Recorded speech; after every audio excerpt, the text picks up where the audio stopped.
Hi everyone, मैं आपको बताऊंगी कि हारमोनियम पे नागिन धुन कैसे निकाला जाता है। तो अगर आप मेरे चैनल पे नए हैं तो चैनल को सब्सक्राइब कर लीजिए और बेल आइकन को प्रेस कर लीजिए ताकि आने वाले हर वीडियो का नोटिफिकेशन आप तक ज़रूर पहुँचे। और वीडियो अच्छा लगे तो लाइक शेयर कमेंट ज़रूर कीजिए।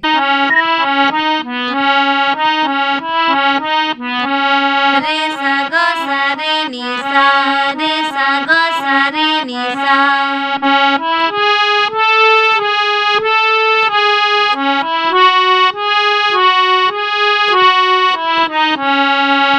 सा ग प ध प ध प, सा ग म प